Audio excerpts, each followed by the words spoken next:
Je crois qu'il y a un truc que la plupart des gens redoutent, et c'est pas de mieux manger, parce que si c'était simple, il y a beaucoup plus de personnes qui le feraient. C'est surtout d'ajouter une complexité de plus dans un quotidien qui est déjà rempli. Du style, planifier ses repas, calculer ses macros, éviter les pièges alimentaires. Et en vrai, quand t'as déjà 10 rendez-vous dans la journée, c'est la dernière chose que t'as envie de gérer.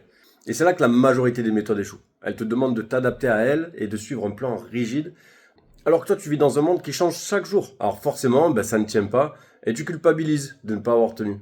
C'est ce que j'ai beaucoup observé ces derniers temps. Et c'est ce constat qui m'a amené à construire une approche différente. Une stratégie nutritionnelle, en fait, qui repose sur une règle simple, mais ultra puissante, le 42-58. Concrètement, en fait, l'idée, c'est de sécuriser 42% de tes apports nutritionnels quotidiens via des repas totalement automatisés.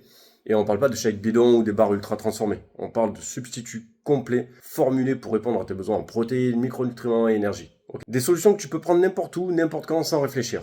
Et du coup, les 58% restants, ce sont des vrais repas pensés selon ton rythme, ton métabolisme et tes moments de convivialité. C'est loin d'un régime strict, c'est plutôt un cadre souple et intelligent en vrai.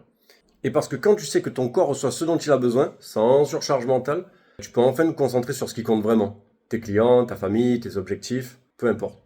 Et cerise sur le gâteau, ton énergie revient.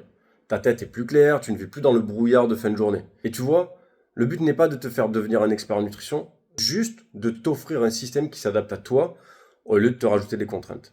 Alors en vrai, juste dis-moi maintenant, est-ce que toi aussi tu t'es déjà retrouvé à abandonner un plan alimentaire simplement parce qu'il ne rentrait pas dans ton agenda? Je serais vraiment curieux d'avoir ton retour là-dessus.